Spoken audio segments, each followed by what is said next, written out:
World, and welcome to another episode of the South African Spice podcast. Today we'll be chatting to Dillon Murugan, host of the After the Bell podcast and fellow expat who currently resides in the UK. So, hi Dillon, and welcome to the South African Spice podcast. I'm very happy to have you on board and to hear from you. Hi, thanks for having me on. Yeah, I'm excited to get to know you, and I know we've got a very cool topic to talk about today. We're going to be talking about gender roles, but before we get into that, for the sake of our audience, can you please tell us a little bit about yourself and who is Dillon Murugan? Okay, so I'm South African, Indian, which is why I'm here. I think my background is very strongly in education. I have a degree in education. I've been a teacher for the past 8 to 9 years, and because of me being a part of education that long, I got to see many students and how they grew, what problems they face at home, and I realized that a lot of it stems from them not knowing, being around their parents that often, and they have this, strong depression, anxiety attached to it. And then I focused my attention on teachers, and as I noticed the same thing, even though we were the ones caring for these learners, they also, some teachers told me they'll go home and they'll sleep for like 2 hours because of how tiring the job was. And they'll have anxiety of coming to school on a Monday. You're the teacher, but it was still happening. Be burnt out a lot. And I realized maybe we should start talking about this because I should have a lot of conversations with my colleagues and stuff about, what school is really doing to them. And that's where this whole idea of having this podcast, I have my own podcast called After the Bell. And because I'm a teacher, so I kind of suited the name toward that. Then I started to look at my own life, and coming from a background of, I know people don't call it a broken home, but that's what it kind of was. And my father committing suicide when I was 7 years old, and as of recently, I started looking at it. And maybe he didn't just leave us in that way. Maybe he was also going through depression. Doing a lot of research on depression and anxiety myself, I started to realize that those were the signs that he had, because the year before he could commit suicide, his father passed away. And he had no one to talk to because he left his home in Potchefstroom where he lived, and he came all the way to Chatsworth. And he never had a car, he never used to drive. He used to actually hitchhike everywhere. And because of all that, I started to think about it more deeply and look at everyone else in the same light. What if everyone else is also going through anxiety and depression, just not talking about it? So I decided on my own, let me have the first conversation about this and let's see where this goes. Let's talk about this in a more in-depth and intense way, I would say. Well, that's how my personality is. So that's what the podcast kind of got, started in that way. And I feel like having these conversations more and more made me meet more people like you that also want to have these conversations. And yeah, I guess that's who I am in a nutshell. Yeah, I am, very sorry to hear about the trauma that you had to deal with, and I must say it's very brave for you to be able to take that trauma and really use it as a way to heal and help and, kind of pay that forward. It's a very brave thing to do, and thank you for being able to share that and also just being able to, try and help the next person. Yeah, thanks for saying that. Yeah, it's not easy, but we learn to live with these things and just want to help out the next person, as you said. So talking about family, you did mention, a little bit, but do you have any understanding or knowledge of your South African Indian heritage and perhaps how your family made their way from India to South Africa? That's a good question. It's a very deep question, actually. And a few years ago, my wife and I, when we got here to the UK, we started to look at being Indian in a very different way than we've ever done before. Living in South Africa, being in communities like Chatsworth and Isipingo for so long, you kind of just assume that this is your life, this is how all Indian people live, whatever. So we got here, we realized that we're so different from everyone else. The mannerisms, the way we speak, the language we speak and understand, and things that we find normal, the things that they find normal are totally different. And then we found ourselves feeling a bit more isolated. And that's when the questions started coming up, where did we really come from? Both of us had to look into that a bit more. All we had is, the internet for that, because our families don't even really know themselves. Mm-hmm. So we started looking at, we took our surnames and we started looking at, let's see where exactly these surnames came from. Because I know my father and his father came from Potchefstroom, from that area there. Let's look at that part and see where that takes us. And what we found that it took us to kind of the ships that maybe they could have come from, and the area which was more South India, which is Kerala. And that's when I was like, okay, that's where the search ended. It can end in that spot only. But we have an idea of where the identity may come from, South India. Okay, well, that's still fascinating because, I mean, some people are not even able to, trace that far back. So the fact that you were able to even isolate it to a specific, city, town, I think is a major step. Is it a place that you've been to already or that you plan to go to?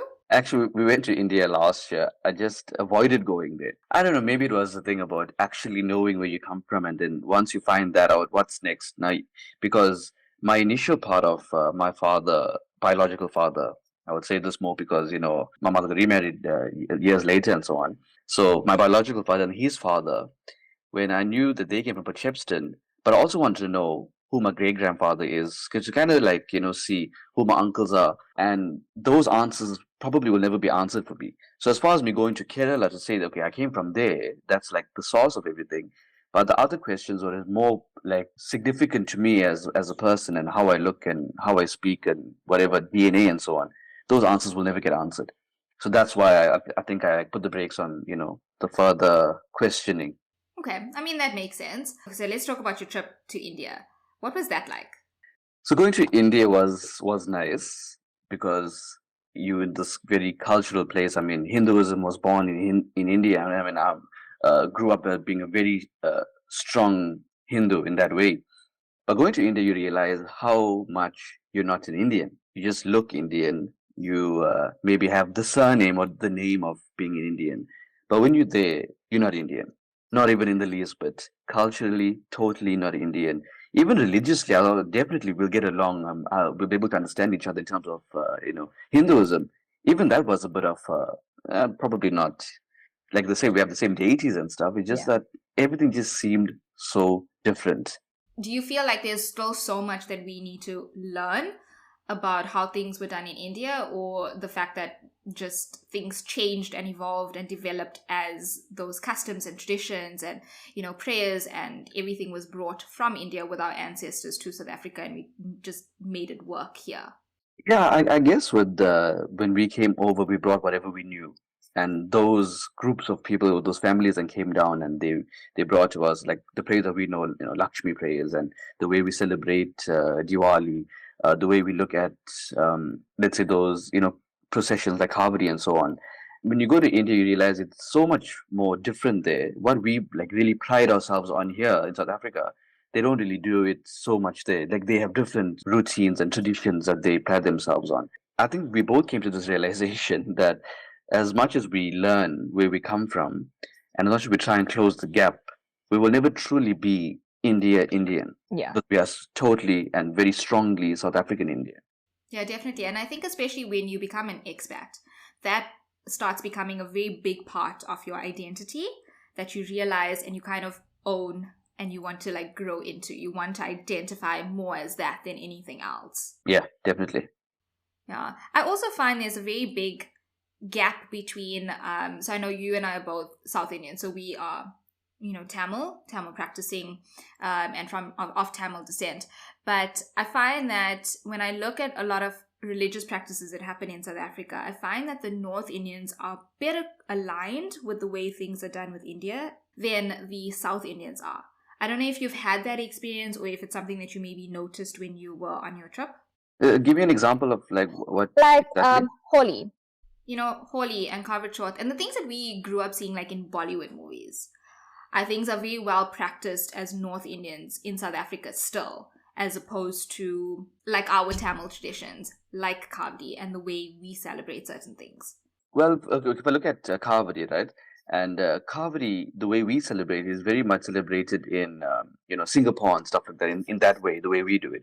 But in India, I haven't really seen such emphasis placed on those type of processions. I'm sure it's in Palani in India, where Muruga actually came from, in those small areas like that. But I don't know. I think maybe it's because of the modernization of the world that we got to see how it's really practiced, and then we aligned ourselves in that way. Where Kavadi is not really shown in those movies and in documentaries as such, the way everything else is. So it's still very much on a smaller scale. Yeah, it could be. Yeah, it's a very interesting thing, like to go back and to try and like figure out. But I love understanding or trying to find the place in which things changed and where things got altered and how that adaptation happened and, that kind of like made us evolve into the South African Indian that we are today. Exactly. It's all like it's a very unique story, actually. Yeah. It's like a whole history chapter that we need to all go through. Okay, so Dillon, I really want to get into, the topic that we are very excited to discuss today. And I think it's something, we're both very passionate about and we both have our own experiences on. And that's just like really gender roles. So let's start with maybe looking at, how the role that gender roles has played in our homes as children. Like, what was your experience with that? I know you've got a younger sister, but what was your experience based on how you grew up? I guess in terms of gender roles, we don't like really talking about it. We don't like really I don't know, say shaming the devil in a way where we look at it in details. All we know is it's behaviors and attitudes that we put forward, and everyone kind falls in line in that way. But when you don't fall in line, that's when things are frowned upon and so on. But with regards to my sister, I think because I was so much against having these gender roles, I kind of showed her that she doesn't need to be a girl or a woman that falls into those type of the mentality, so to speak. Like when, let's say, for example, visitors would come home. In my perspective, if visitors come home and there's a girl in the house, the girl will go and get the cool drink and the biscuits and all those type of things. And I'm saying this is a very old-fashioned point of view, but that's sort of the norm. So with us, when that used to happen, I would be the one, entertaining them and talking to them and giving them something to drink or whatever. I never really would want her to make that a part of her persona or personality. And that's how we kind of grew in that way. When anything happens now, if it's meant to be, oh yeah, you're the girl, you're supposed to do it, no one really says that to her. And I feel like we kind of made some strides forward in that way because I never liked that idea anyway. But back then, when you were, a youngster yourself and you were acting in these roles that were typically seen to be the female role, what was the kind of reactions you got from the people who witnessed that around you? That's a good question, actually, because I didn't think about the reaction of anyone. I think with my mother being the way she was, and for a while she was a single mother and stuff like that, she kind of realized those roles in society can't really change you in any way. It's not going to really make or break you. It's just there maybe to guide. And when we started to behave the way we did and started talking out and asking, why is the girl doing this or why is the guy doing that? And she would obviously speak to us in a way that we would understand that this is how the world kind of is in our situation, but not force us into behaving that way. Like she always used to say in terms of respect, you don't just respect someone because they're older than you. If they respect you, then you can give them respect back. And that was one of the things that actually helped me along the way. So the visitors come in and I'm the one that's talking to them and pointing things with them. It became more normal for her to see me in that way. And she liked the fact that I could do all those things and, I'll be the one to clean the room or help her clean the kitchen and stuff like that. So my mother and I grew in that way. So me talking out about it became more normal than it was like frowned upon. And like your sister not being forced to, kind of fit to those or conform to those norms, do you know of any experiences that maybe she had where she constantly maybe felt she had to explain herself or justify it? Because at home it was, not fitting to that norm, but was she forced to kind of adjust and conform to those norms out of the house? I think with out of the house, she obviously spoke to people that were on her the same wavelength, So it wasn't so much of justifying it as it was them just noticing that, oh, okay, there's a difference here. She's not really waking up to come and greet the guests in that way, like how we're supposed to, or girls are supposed to. What is expected. She wasn't really, and she didn't know that she was expected to do it because no one really told her, which was better because it wasn't like she's deliberately disobeying, instructions in that way or rules. So I think that was better for her growing up being a little bit oblivious to those kind of rules. Yeah. It helped her in a way. Yeah, and I think that's great. And, change starts somewhere. So the fact that you were that change in that life, and you can see, I'm sure you can see how her perspective on things has grown and was shaped based on those kind of actions. Yeah, definitely. We even did an episode together about growing up in the same household differently. I still have it on YouTube. Yeah, because we needed to get down to this idea of we grew up together in the same house, but we had different kind of standards. We had different rules in a way, but not so much in the traditional sense. Just different. Yeah, I think it was the same pretty much with the way I grew up, because like I've spoken about this in a previous episode of mine as well, is I grew up without my father in my life. So it was my mother who raised my sister and myself. My sister and I are 10 years apart. And my sister's always been like the second mother. So I kind of had it, I think, I think of a disciplinarian kind of perspective. I was twice as scared of doing, wrong things, but more when I was like really young, because I also spoke about how in my teenage years or high school, I was a rebellious child. But, at that younger age, I had to worry about both my mother and my sister being my disciplinarians. But at the same time, we didn't have roles. We didn't have like, you have to do this because you're a girl. It's just like things need to get done. So whoever's able to do it, you do it. My sister was the one who was changing light bulbs and fixing light switches and, doing all those things that, it was, typically done by a male figure were the things that she would do.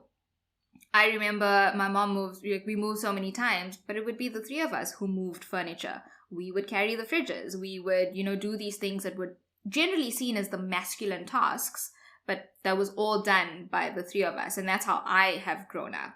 So I've never kind of been, especially in the house, I don't think I've really been in that situation where it's like, you're a woman, this is your task, and I'm a man, this is my task, type of thing. Which for me was great because it's obviously shaped me into who I am today. I mean, not to say we didn't have any masculine influence or any of that things. Like, there were times where my mom would say, I'm going to call your uncle for you. But it's not the same. But it's not the same. Yeah. When you grow up, like your daily life is not revolving around that. It is really not the same. And it would be for like silly things. Like if you cut your hair, your uncle's going to shout. Things like that. Those are the kind of things I remember. But I'm very glad that we didn't grow up also with those defined roles and being forced to conform, because I think we would have ended up as two very different daughters to my mother. Yeah. Okay, that makes a lot of sense, actually. Yeah. It's very shaping. It really does shape you into who you grow up to be as an adult and how you go on to live your life within your own family that you create. Yeah, that's true. And that's like the main part, because you're putting this new generation out there you want them to be able to adapt to the new world that we're living in and not to trying to be a part of the old world, which is not serving anyone anyway. And people are speaking up against it now. There's so much more information than there ever was before. How can we let the new generation live in the old way? Absolutely. And I mean, my sister's got 3 boys, and coming from the 3 girls that we were to now having like 3 boys in the house because we all lived together for so long, it was definitely a change. And it was something she had to also encourage, to say, just because you're a boy doesn't mean you can't wash dishes. And now that they're older, to say, just because you're a boy doesn't mean you can't cook something. If you want to eat something and I am working or I'm busy, go ahead and make it. You don't know how to? Ask. I'll tell you how to make things, or find it your own way. And that's what they've done. They've grown into young men who are able to do for themselves when need be. Not to say they always do it. Naturally, they are spoiled. So, they will take advantage. Everybody's at home and my mother is there and the cooking gets done and whatever, they do it. But they're not against my sister saying, right, we all have to clean. So everybody is up. Everybody's cleaning on a Saturday or Sunday, or guests are coming over. You do the dishwasher. You do this. You do that. Like, it's things that they are also learning to do. And I think it's really important, because when you grow up, you want to raise an independent child. That's true. Exactly. You don't want them to rely on somebody else to feed them, to cook their food, to iron their clothes, to do these things. You want them to be able and capable of doing it themselves. But a lot of what you said now, you don't want them to do that. But a lot of the guys, I would say like my age or older than me, coming from the same community, are like that, where they expect their clothes to be ironed already and by their wife, and just get up and go into the kitchen and their food is ready. And I'm not sure if it's a spoiled mentality or it's something that they know that I married this woman and this woman has to do it. I think it may also be a part of what they grew up seeing happening in their own homes. That's true. Exactly. Like when I was in sort of high school and, a couple of years after that, when I started working and stuff, it's something that I did realize, that what you see in your own home is generally what you would expect to have when you go on to create your own family. Exactly that. So you say that you have a lot of people or a lot of guys that that kind of still till today. It's not as maybe as bad as it used to be like with the older generation, but you kind of see like aspects of it. And sometimes it's hard to tell whether it's the guy that's doing this or if it's the wife that wants to be that woman, because it sometimes it's both ways. Maybe she feels, okay, sometimes she was a girl, she's seeing this behavior. So when I become a woman and get married, this is how I need to be, and this is how I must be. And Yeah, they'll trick their mind to say that I enjoy taking care of my husband in this way. Even though we both work, I should be the one that's cooking. I should be the one that's taking care of the house. And so it's more than maybe the guy is saying, "You take care of me." It's the woman that's saying, you just relax. I'll do everything. Yeah, it's almost like this mentality that this is my job, regardless of It's a what. shared mentality. Yeah, it's a shared mentality. It's how you are conditioned growing up. And especially, I think, as Indian women, we're taught that taking care of your husband is your job. Exactly. And I know a lot of them take, I don't know if you'd like to say it, but they take pride in doing that. Yeah. It becomes who they are. In fact, it becomes who they are to an extent where they shame other women in not doing that. Yeah, I've been on the other end of that, and it is, yeah, it's a lot to take in, because it's just like, but maybe that's how your relationship works. And I think a lot of people also don't understand that different relationships work differently. So yes, my relationship is different. We have a different understanding. Yeah, it doesn't make me a bad wife. It doesn't make me a bad woman. It doesn't make me a bad person. It's just different. Exactly. And I think in the past, the way husband and wife relationship was defined, because definitions are very important, especially today, they were defined as the man is a provider and he'll work, and the woman is obviously the caretaker. But as we moved on through generations, those dynamics have changed, and the definition of marriage now changed, because now we get married because we want companionship. We like the person. We actually like the person that we're with.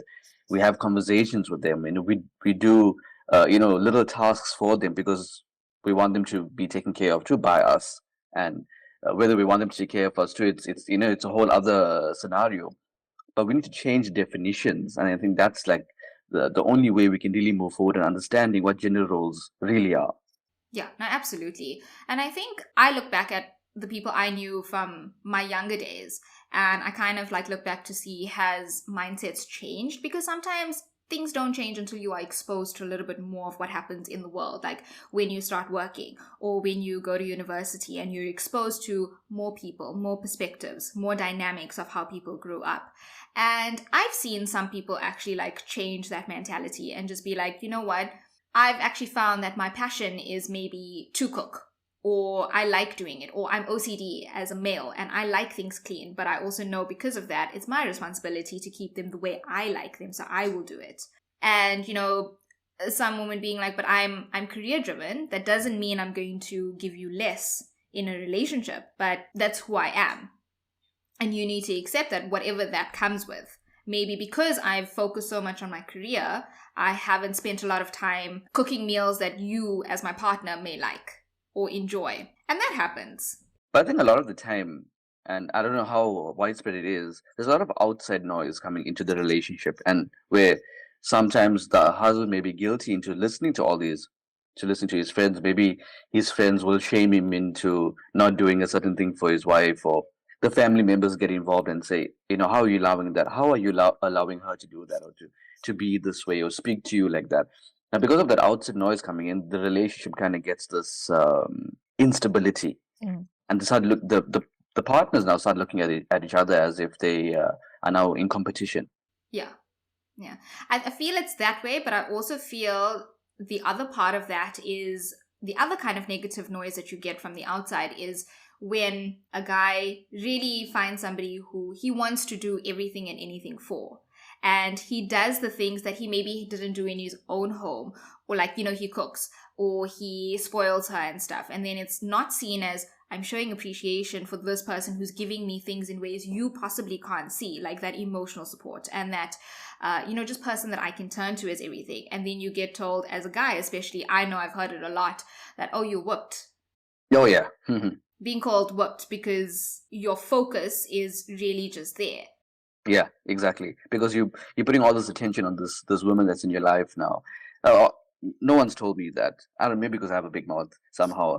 No, they don't even try to say it, but I've heard them saying this about other guys, and without being able to respond, the guy kind of like becomes more submissive towards the group of friends and does whatever they say. Like maybe if he didn't want to go out on this drinking trip, now they'd be like, okay, so you whipped. Okay, no, I'll come with you. The entire thing changes. And I think that also like forces a lot of guys to change their personalities. So they like one person with their friends and then this sweet, kind, gentle creature, with their wives. But they can't be the same person. And that's such a heavy mental load to put on someone. It's this thing I was doing research into, more neuroscience and stuff, and they call it the attachment and authenticity. So when you're growing up and you attach to your family members and stuff like that, and you want to be authentic, but once you start, showing them your emotion, like a 2-year-old will obviously throw a tantrum and to get what they want, and eventually the parent will say, if you do this again, you wouldn't get the certain thing. And we grow up with that idea that if we behave against the norm, we don't get what we want. And that's how we realize now we're not authentic to ourselves anymore. And love has a lot of conditions attached to it. So it's the same with the guy growing up with his friends. He's a certain way with them because it's like, if I'm this way, if I drink with you all the time, every Friday, you're going to like me, you'll be my friend. But the moment I stop, where I'm being authentic to myself, I want to stay home with my wife and watch, I don't know, Netflix. I can't do that because me being your friend is conditioned to the fact that I can drink with you on Fridays. If I don't, I'm not your friend anymore. And then I lose attachment. And a lot of people are scared to lose that attachment because we want friends. Yeah. So I think that a lot of the time it stems from those, those circles and how we grew up. It always points back to our childhood for some reason.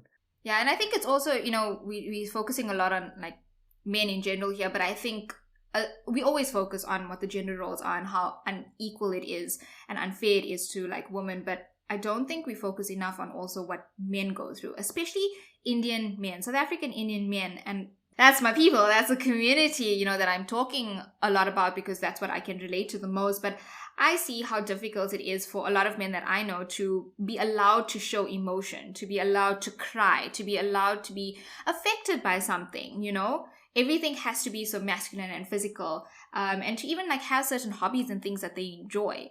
It's not as appreciated and approved and acknowledged by society, and they're forced to really be so many different people. Like they're forced to wear a different mask with the different people that they interact with. And I feel it's really unfair because at the same time, women are told to be more assertive. They're told to be more bossy, but then when they do it to a certain extent, then it's like you're overstepping your role now. Yeah, you're you're allowed being... so much of assertiveness. Exactly, like you passed your threshold, you need to step back a bit. But men are told to be more sensitive, but they are shamed and they bullied for crying. True. They That's shamed exactly for... true. Yeah, they shamed for showing love, in an authentic way, the way that they feel it. They're shamed for doing that. Regardless to anybody, like you'll hear so many times, oh, you're a mama's boy, because a son likes to be with his mother or visit or gives her that extra time and attention, yet nobody really looks as to the reason why. And I suppose, you also coming from spending that time with your mother, especially in the periods that she's gone through in her life, I'm sure you have a deep appreciation for that relationship you have with her. Exactly. Yeah, definitely. And you want to give that time and attention where she needs it. And outsiders will always look at it and be like, oh, you're such a mama's boy. Yeah, well, that's true because I know with us and the way we grew up, because she was like the only person that I had, especially at those years where I needed that attention from. And the fact that I did get it from her made me, grow up the way I did now. It was her, it was my grandmother at the time, two females that were very much involved in my life and still are now. And I don't know if people look at it that way. Who cares if they do? But that's just the way I see the world. That's from my perspective. If they gave me attention and they helped me out a lot when I was growing up, if I can now give the same thing to them, and if they need any help, I can be there. Then I'll do that too. I don't look at it in a way that oh, these people are going to say something about it because they used to worry a lot about the whole what would people say kind of situation. Yeah. And I'm totally against that. I even tell them now, stop worrying because people would care all the time. That's what people do. They're very curious, but it's not going to change the way we live our lives. It shouldn't. It shouldn't change the way you live your lives. Because I also find that, the whole thing about what would people say, yeah, they can say stuff, but at the end of the day, they're going to say whatever, they're going to get back to their own lives. And then whatever they say is affecting you so much deeper than it really should. And so much deeper than what they are thinking about, even. Yeah. They just look at it at a glance and they just make assumptions and it's over. But you hear these assumptions and you like take it in as, I can't believe they said this about me. But it's really got to do more with them. With them, yeah, exactly. And just talking about like how men and women kind of are conditioned by these things that they are supposed to stick within or be in range of, is I find that a lot of men are more conditioned to things in the household and where things become like more on a personal level. And I find like we were talking about now, so like showing the emotion and being the person who helps out at home, stuff like that.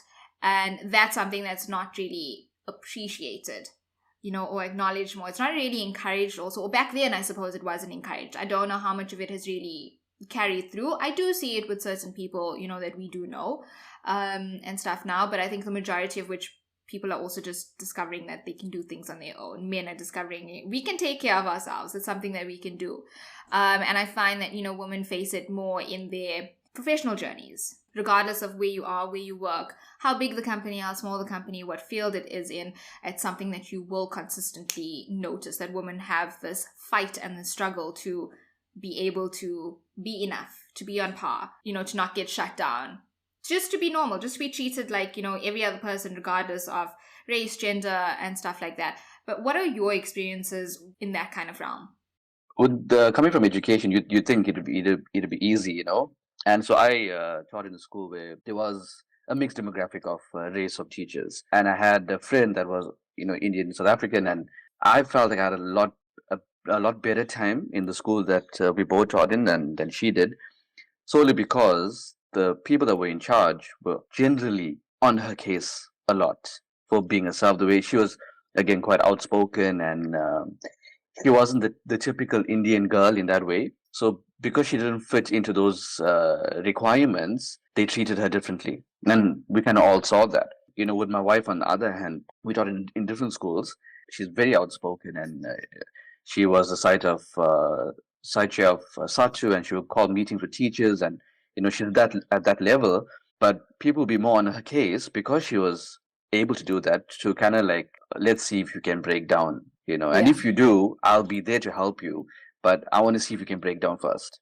Sure, that's quite mean. It was the strangest thing. It's weird to even think about it, think about how people actually look at it in that way, because there's a female now that's kind of, strong, intelligent, and doing all these things, but you want to see them at their worst before you can actually, offer any support, maybe make their lives in such a way that they need to ask for support from someone else. It doesn't have to be that way. Like forcing a woman to basically get to a point where she has to ask for help. Has to ask, yeah, and to ask them for that help in particular. Yeah. Trying to think back to kind of like my own corporate experience, because I was in corporate all my life, and I'm just trying to think back to that experience and what that was like. And I think so I'm also very outspoken and very like strongly opinionated, and I kind of shut down things before it happens because I can see where it's going. But at the same time, I do conduct myself with like a lot of EQ. I used to be very afraid to say, like I'm very empathetic, but I realized it is my strength. It's one of my greatest strengths. So I do look back and I think I did conduct myself in those ways. But there were certain times I was in learning and development, and there were certain times where I would have to basically have a room full of students or full of trainees and be able to get their attention. And I always had this thing with the other kind of like male figures in the room, like, don't worry, I'll get the room quiet. And in that moment, I'd have to be like, no, I can do it myself. And I can be assertive, but it doesn't mean I'm nasty with being assertive. I can be assertive. I can command attention. I can command a room. And I was really able to do like, those really small things. And it's tiny things. It's little things that you don't really notice unless you think about those moments and why you did those things. That's true. But it also comes back to being conditioned that because you're a woman and because I'm a tiny woman as well, like you're little, you can't do these things. And it was always like proving that I can and I will, and don't put me in this box. There's a lot more of that you have to think about in the workplace as opposed to us as guys, because I don't really think about that. Because my wife was telling me, I think recently, and we always talk about these type of things. She was saying something about when you approach someone, especially when you're working, and you have to think about how you're going to approach the situation, what things would be said. I'm like, I don't think about that. I just go there and I do whatever I need to do. I don't think about it. I don't preempt it in my head to think, okay, if I say this is what he's going to say to me. I don't. As women, we generally think about, like, we overanalyze something. We'll play out an entire conversation before it's happened. And I think that's also partly because of who we are and how we are made up, because genetically that forms part of like, how we function. But the other part of it is definitely based on experiences that we've had or situations like this where we've had to rethink things, or we were made to feel that what we said was incorrect and not well received, and we could do things so much better and we should have said this instead, or whatever the case is. So that happens quite often as well. Yeah. And I don't know if that's going to change in that aspect, because there's a lot of reasons as to why people behave that way. Maybe women have a lot more struggle than we think. Because those small things, as I said, you walk into a room and I don't care who's in the room. I'll walk in, I'll say whatever I say, I'll sit down.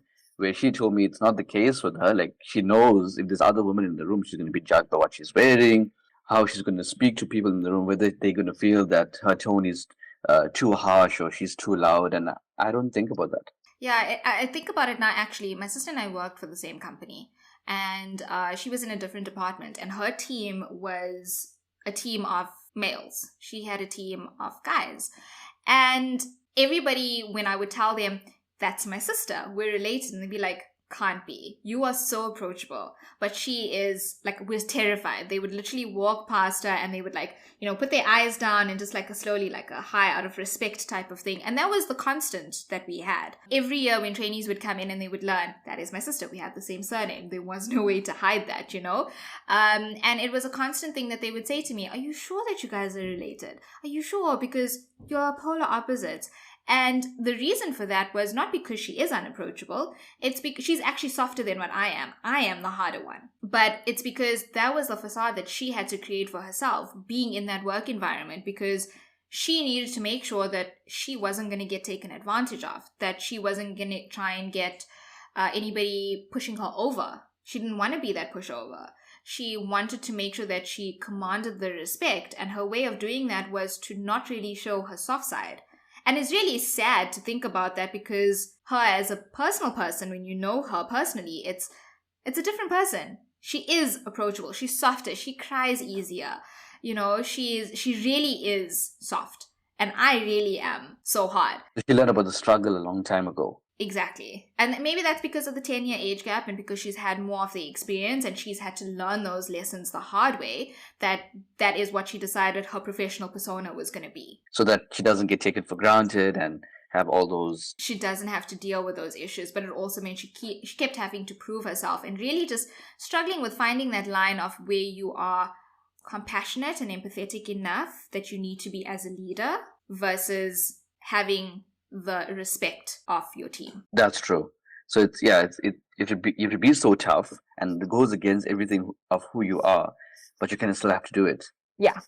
Now, we're guys, I'm not speaking for all guys, but I know generally we don't really think about things like that in that way. Okay, I have to change who I am now in this way, because if I'm my normal self, I won't be taken seriously. So I have to be hard. I have to be a lot more strict or disciplined or whatever it is, just so that I'm treated normal in a normal manner.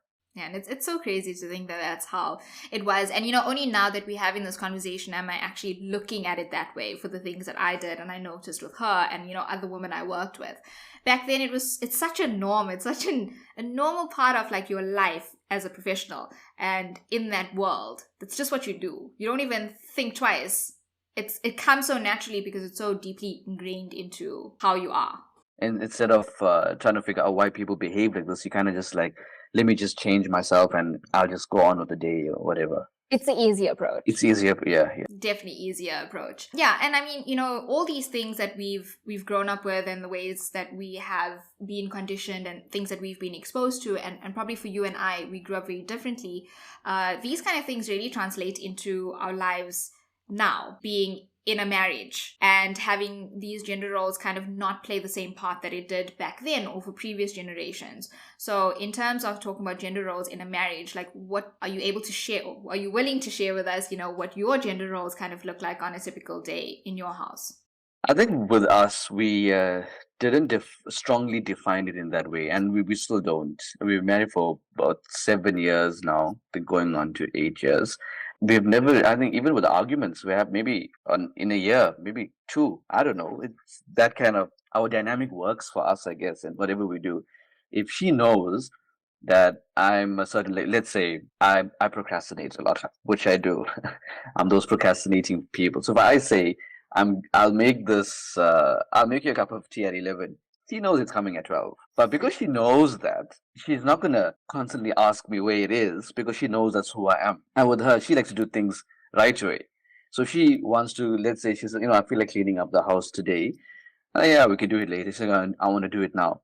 And even if I really don't feel like doing it now, I'll do it because that's what she really wants to do. I don't really have strong feelings about not cleaning the house. Yes. But if she wants to do it right now, why stand in the way? Maybe it's better. So we kind of created that relationship where both our personalities fit into the things that we like to do around the house and be a part of. Because I like cleaning up as well. We can both do that for hours. And with the cooking aspect, yeah, she likes cooking more. I can do it again to stay alive, to keep her alive, but Sustenance.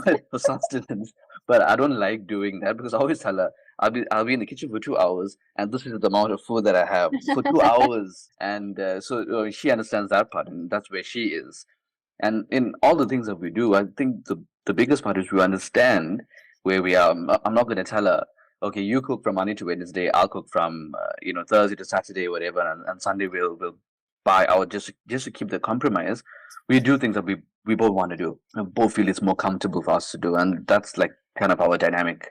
Yeah, I think that's also the same with myself. And I'm also just thinking about our friends, like people that are in our friendship circles, and I look at those couples, and I feel like it's pretty much maybe the new norm of doing it, where your gender doesn't define what your role is in that relationship, and for people staying together anymore, like that doesn't define it, but rather your personality, your likes and dislikes, your preferences, your character, like just bringing who you are into the relationship to that extent. Because it's the same, in my household. From the time, Mikhail and I met, I was like, I don't like to cook. Like, if you want me to bake something, I'll bake something. But I've never liked to cook. But also, when we got into this marriage, I had to do a lot of reflection on what I was like in previous relationships. And really just kind of figure out, was I like that because I was conditioned to be like that and it was expected of me? Or was I that way because I was trying to make somebody else happy in that relationship? Or was it me? Yeah, it was a lot of introspection. Or was it like really me? Is this what I like to do? And now I'm finally in a state where I'm just like, I'm doing what I like. And we have also the kind of relationship where if you don't agree with this or you want things done differently, let's have a conversation about it. Because the more you tell me how you see things and what you prefer and, why things work for you, why they don't work for you, the better we can work together to finding that common ground. And that's what it's been. My husband as well doesn't fight. Like, it's so hard. And, I was telling you this the other day too, is when we first got together, there'd be times I'd push him and I'd be like, just fight me. I need you to just fight me. And it's not because I liked the fight or I wanted us to, just fight for the sake of fighting. I really just needed to know that he wasn't scared to call me out on something. Okay, I see what you mean. Like I wanted him to know, like, this is a safe place. You can call me out on something or you can disagree. I need to know you're not doing that. Because we're obviously planning to spend the rest of our lives together. And if that's how you're living, you are going to be at a disadvantage going forward. Because into this relationship, I went in very open. And I was like, this is me. This is who I am. You like it? Take it. You don't like it? It is what it is. And he was so appreciative of that. But it also really helped him get out of his shell of constantly worrying about the other person and making me as the other person constantly happy. Where I had to force him and push him to say no to me. Tell me you don't agree with something. And I deliberately sometimes do things and I know that he wouldn't like it and I'd say those things. And he'd just like, be quiet. And eventually we got to a point where we had to have this conversation and be like, why do you not say anything? And he's like, I'll say something when I strongly feel against it. That makes sense. And other times I just feel like, is it worth it? Is it like really worth it? How much is it going to affect me? How strongly I'm going to feel about it? And if it doesn't, then you do whatever you want to do. It's fine. And I was like, okay, so that's how you're approaching things. I'm okay with that because I know then when something big comes up, I know when you tell me you disagree with something or you want to do something differently, I know it's because you feel strongly about it. Right. So he has this threshold kind of where not everything gets to him. Yeah, not everything is as important. And he also has a very good understanding of maybe how important certain things are to me. And if it's not as important to him, it's like, well, it's going to worry you. It's going to affect you more. So you do it your way. And that's exactly it. So even now, I mean, he works and I stay at home. Moving here, I've obviously had to become this housewife, which is an adjustment all on its own.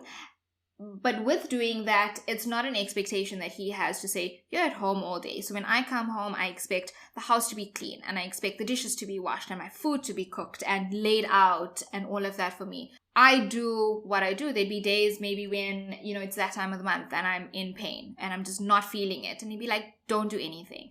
I will come home. What are you feeling for? You want a pasta? I'll make a pasta. That type of thing. More of a partnership. It's exactly what it is. It's grown into a partnership. And it's also come to the realization that, marriage is not a 50-50 thing. It's not also based on what you give as a man and what I give as a woman. It's not that at all. It's what you can give and what you require on that day. Exactly. It's very subjective. Every day is a new day. Just because, you did everything yesterday doesn't mean I'm going to do everything today, or you're going to do everything again today. It is very different. He loves to cook. He's a foodie. He loves to cook. So weekends, that's where he takes his time cooking, but he enjoys it. In the week, I cook for sustenance. So I cook the simple things, the most basic things, but he'll always turn around and say, if, I haven't made something in a while, I'll be like, I miss that. I want you to make that. And I'll be like, cool. You want it on the weekend? You want it in the week? I'll make it. Great. He also enjoys the time that we spend cleaning the house together. And I think that also comes from the fact that this is our space. Exactly. As two people, you take pride in the space that you have together. It's one person's job to do it. Exactly. It's not a job to do anything in the house that we both live in. Yeah. And that's it. The only thing we kind of have, not a hard set rule on, but something that he knows I don't like is when he cooks, he uses every dish, utensil, pot you can possibly find. And then I'm like, you know what? You carry on. But when I get to the kitchen on a Monday morning, it's cleaned. And I'm okay with that. Like, it's fine. But that's really how it is. There is no kind of like rules and stuff. He prefers to cook. When you move overseas, you also learn that your furniture doesn't arrive as is. You have to build everything. I love that. I like to buy things and it's already done. Why must I'm spending money for it to be here? I must do extra work now just to make it its normal furniture self. I love our dinner table and our wardrobes and stuff like that. I've taken a lot of time just building stuff. He doesn't really enjoy it, so I'll like call him to hold something for me. I'm like, don't touch it. You do not touch that screwdriver. I am doing it. And only if I really fail, then I'm like, I'll do this. But I'm the one who I like the tools, and I like, to be in the garden. Well, I used to like to be in the garden. Don't like it here because of all the slugs and snails and insects and whatever. And that's how we differ. But those are also where we differ on like the roles that we used to play in like a normal society. And then I think the other ways in which like these type of things affect us is, as a girl, I've always felt that you're not allowed to like certain things. Sports, for example. I grew up wrestling my cousins. Oh, okay. I am the Undertaker. I don't care who says what, but I am the Undertaker. And, there was a certain match that I would constantly play out with my cousin. But he would be the person and I would be the Undertaker. And, we'd like reenact this match constantly. And I loved wrestling. But my mother gave me Barbies and I was her Barbie girl because I was supposed to be the girly girl. My Barbies would wrestle. They weren't playing dress up. They were wrestling. That's a good one. They had dislocated arms and like their heads were turned and legs were broken and stuff because they were wrestling Barbies. Yeah, it was quite intense matches too. Yeah, it was hectic. Ladder matches and everything. Oh, damn. So they did all of that. And then as I grew up, I've never played sports. I've never wanted to play sports. I was always really scared to do it. But I really enjoyed watching. So I love watching soccer. I'm a United fan. I watch soccer. And then I also, a couple years ago, got into like action cricket. So I would go and watch. And Formula One. I grew up with my uncle watching Formula One. Oh, love it, love it. So now, like, my husband enjoys Formula One. And it's such a big difference that he appreciates the fact that I understand the sport, that I can talk about it. And sometimes, some days we'll watch the race and he'll actually spend all that time watching me because I'm so engrossed. And I'm swearing the TV and I'm telling this one off and I'm, talking to things. I'm an avid supporter. But previously, my experience with that was that sometimes I'm also interested in cars. But sometimes those things weren't really accepted very well. It wasn't taken very well. It was like, it's cool that for females to be a part of it. Yeah, for females to be a part of it, especially like in boy groups or like with guys who liked you. It was like, okay, cool, like about sports, that's great. But the minute you talk too much about cars, like you know too much about them, or you know too much about like what soccer actually is, or how things happen, or what's happening in transfer windows and stuff like that, then it's like, yay, you're taking away from my masculinity here. You need to take a step back. And those are always things I had to toe the line on. Do you think it's mainly attributed to the fact that their masculinity is at stake? Yes. Because, okay, when Pranola and I met, and she was the car person because her father was always fixing his car. They had a bumper repair shop, and she used to help them repair bumpers. And I was not that guy. My hands would never be dirty, Even though my grandfather liked mechanics and he's a carpenter, Yeah. I never touched all those things for some reason.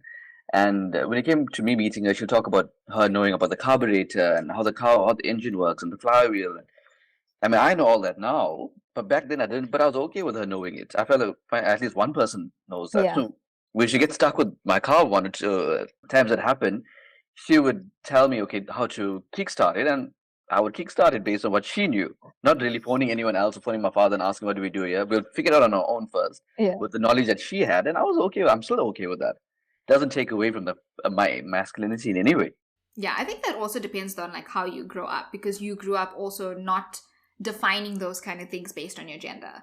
So having that exposure to her was like, okay, great, one of us knows. Not like, oh my God, you're a girl and you know. And I think that's a lot of like where the difference comes in, because also boys are conditioned that boys like cars, boys like sport, boys like all these things.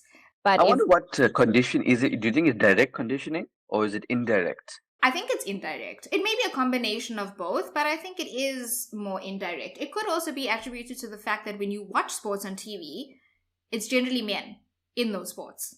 That's a good point too. So when you're watching it and you're looking up to these people, so if you enjoy watching a particular sport and you look up to people who become, your heroes or people who you particularly like, there aren't women in that. That's true too. Yeah. It's more natural for a guy to watch it. Yeah, it's more natural for, like guys to kind of like watch guys do that, because it's like, I can do that because I'm a guy. So if other guys are doing that, maybe I should be able to do that too.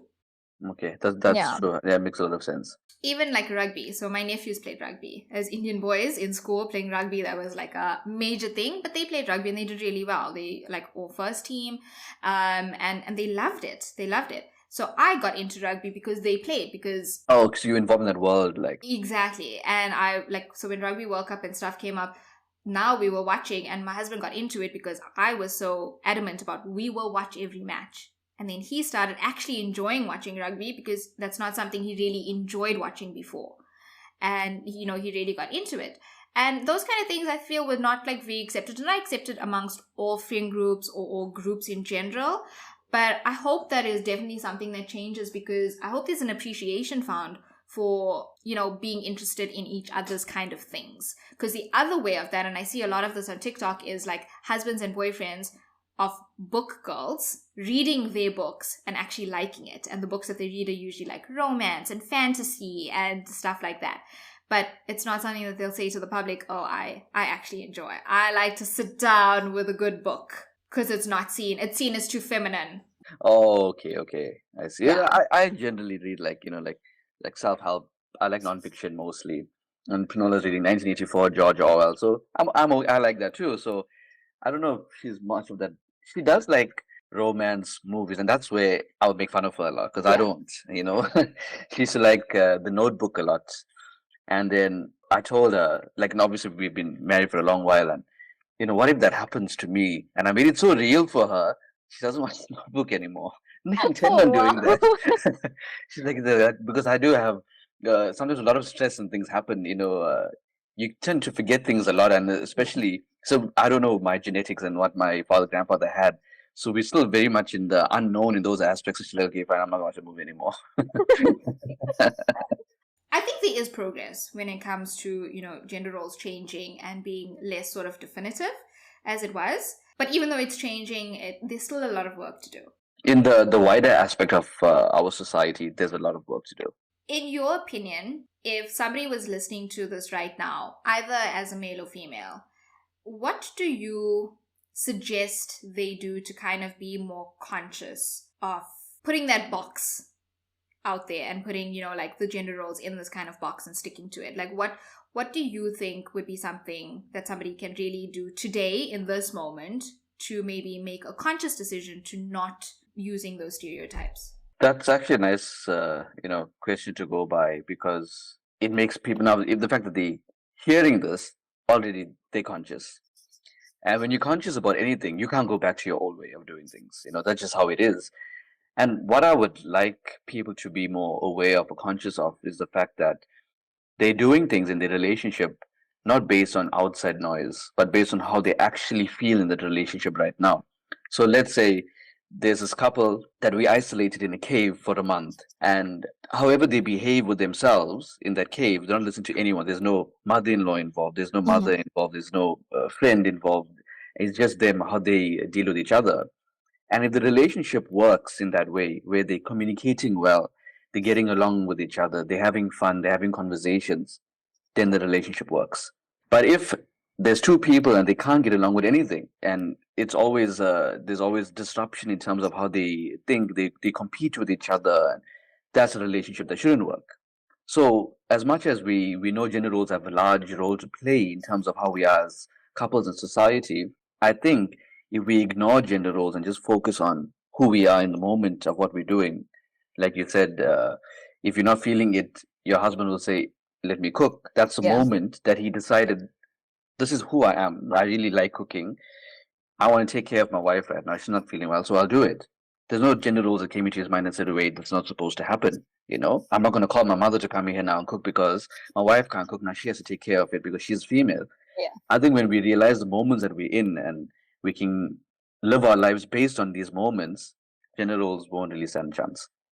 Yeah, I think it is a constant conscious effort to make in those situations. And it's difficult to constantly be thinking about that, like with everything else that's happening in your day and stuff. But I think if you can do it as a person once a week, make a conscious decision about something that, you didn't maybe even realize, but really just, I think even before you do that, maybe just doing some inner work. Yeah, definitely. Some inner work. Just some inner work and just really looking back on how you've maybe handled situations in the past.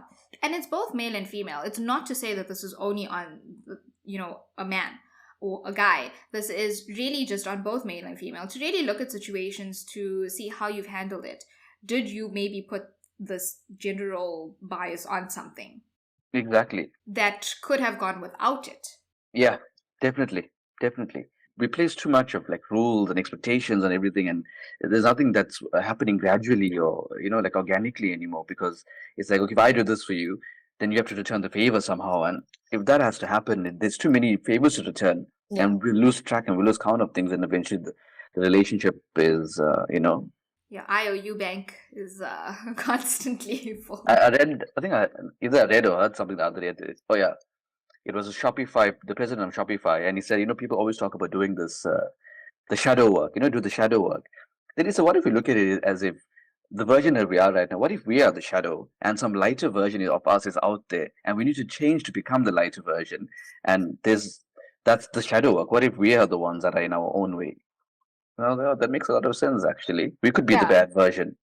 That is also a nice way to look at it, because I think everybody has room for improvement. You just have to want it. You have to acknowledge that you need it first. Then you have to want to be able to change. And I don't think change is also this thing that just happens overnight. And I don't think it's also a big thing. I think the smaller steps you actually make towards change have the bigger impact in the long run. Exactly. That's 100% true. So this was great. It was like a nice open conversation of things that I felt like I had to say it, this time, holding it in. It's good. We don't hold anything here. This is all about the open conversations that I think more people need to listen to, and also hopefully this encourages them to have within their own circles. Be it with a partner, be it with a friend group, be it with parents, or, whatever it is. But as long as these conversations start happening, I think that is really where the change starts. That's true. Yeah, we have to have a starting point. So I know that you and I are going to have a lot more conversations. But before we round off and say goodbye to you until our next episode, I do have one question, because this is still part of getting to know you. And it's a very important one. Dillon, what kind of South African Indian are you? That's a very nice question because I've always been thinking of this, and I don't know how to whether I can attribute it to one thing. But if I had to say, I would say that type of in South African Indian I am is, was Chatsworth living, bunny chow eating, Manchester United supporting. That's the Chatsworth person I am. That kind of what defines me in those few words. Yeah, I think that's great. There's so many. When you think about this question, you actually think about all the things that make you who you are. Exactly, yeah. Because when I said bunny chow eating, that became a part of my diet. When we left the UK, we went back. That's one of the first things that we ate was a bunny. I can't wait to go back and eat one. Nowhere else in the world can really relate to what a bunny is, but especially in Chatsworth in Durban, that's where it is. That's where you'll find the best, actually. Shup, thank you so much for having this conversation and really wanting to share your story, your side, your experiences. And I'm really looking forward to doing more like this and having more of these conversations on topics, especially from a male perspective. Going through your experiences and really just using that and understanding how it's shaped who you are today, and how hopefully this can help other people, reflect and also make changes that they may want to make, or even just looking at situations differently. I think it is very impactful, and I'm really looking forward to having more of these. Thanks for having me, firstly. And it's nice to not get from you asking me questions and I can actually think about it and introspect at the same time and answer them. Because the whole aim of me having a podcast in the first place was to get these type of conversations off the ground, and more in the communities where we don't do it, at a 0% stage. I feel like if one or two of us start having this and in our families, it becomes more widespread. And we stop pushing things under the rug and letting things deal with themselves, because things cannot deal with themselves. That's not how the way we can evolve and grow. And I feel if more people like you are out there, trying to get the word out, especially in our communities, and letting them listen and providing that introspection and, conscious choice of doing something, not doing it because I was told to do it or because what do people think. The conscious choice from yourself as an individual, then we're on the right track. Yeah, absolutely. I completely agree. Conversations like this is really important. And when you have the conversations with the right people as well, I think it's also, more impactful. That's true. So I'm going to definitely be adding your podcast link into the show notes. So if you're listening to this and you're not already following After the Bell, definitely go ahead and subscribe to that and follow along. I think there's a lot of conversations there that are extremely insightful. I've listened to a couple and I'm still in the process of catching up on everything else that I've missed all this time. And yeah, there's some really good conversations that I think everybody will enjoy. So definitely give that a follow. So until our next episode, shop sweet and aware. Lots of love.